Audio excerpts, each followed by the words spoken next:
आप लोगों को पता है, आप लोग कई बार किसी कंपटीशन में फर्स्ट नहीं आते, सेकंड नहीं आते, थर्ड नहीं आते, या आपका सिलेक्शन नहीं होता है तो आप टेंशन में आ जाते हैं, दुखी हो जाते हैं, निराश हो जाते हैं। 2-4 दिन तक, 1-2 दिन ऐसा रहता है, फिर वापस अपनी अवस्था में आ जाते हैं। ऐसा क्यों होता है?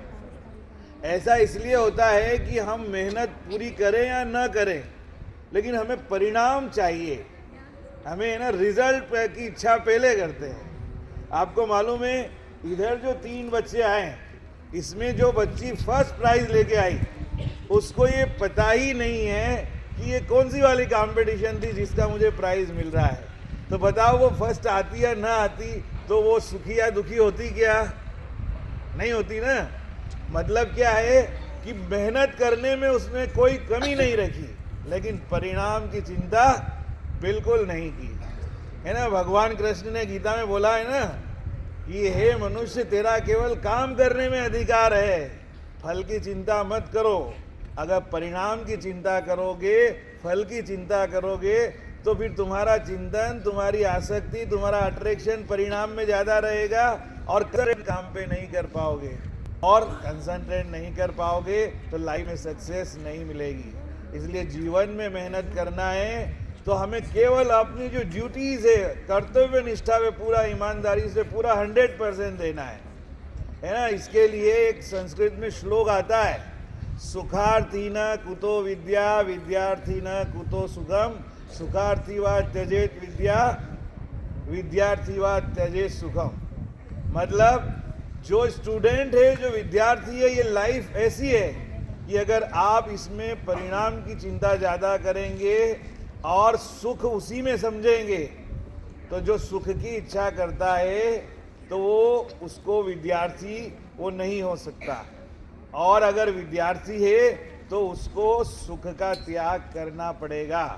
और आपके लिए सुख क्या है वो आप समझ लीजिए।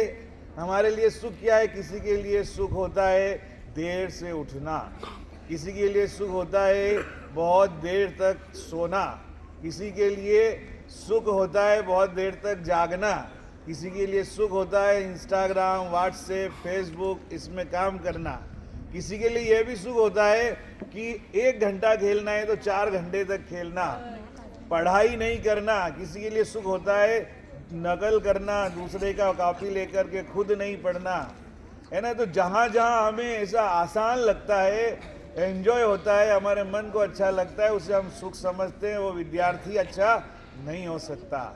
कष्ट देख करके, तकलीफ देख करके, मेहनत करके जब बच्चा आगे बढ़ता है तो उसको परिणाम की चिंता वो कभी नहीं करता है। परिणाम अपने आप टॉप लेवल का उसका आता है। इस बात का आप हमेशा ध्यान रखें, ठीक है। क्योंकि विद्या, शिक्षा, एजुकेशन, संस्कार, ये सब बेटा कंसिस्टेंटली मेहनत जब होती, ईच एंड एवरी डे, रोज की प्रैक्टिस होती है, तब आता है।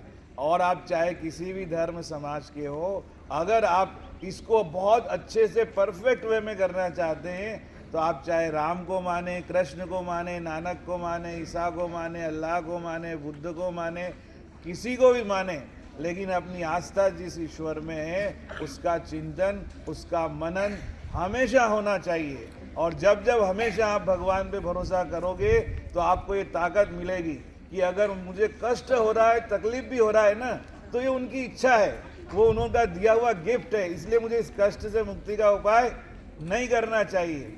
आपके मम्मी पापा आपको कोई पनिशमेंट देते हैं या डांटते हैं तो आपको बहुत बुरा लगता है क्या? नहीं लगता है ना। लगता है? नहीं लगता है कि नहीं ये 1 घंटा काम करो, भी करना पड़ेगा इस पूरा कंप्लीट, उसके बाद ही तुमको खाना मिलेगा। तो क्या हम उनको अपना दुश्मन समझते हैं? नहीं समझते ना।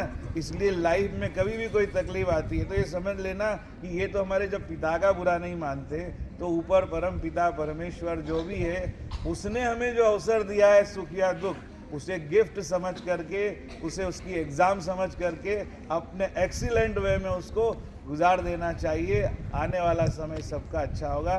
धन्यवाद। Thank you very much. ध्वजारोहण के लिए खड़े हो जाएं।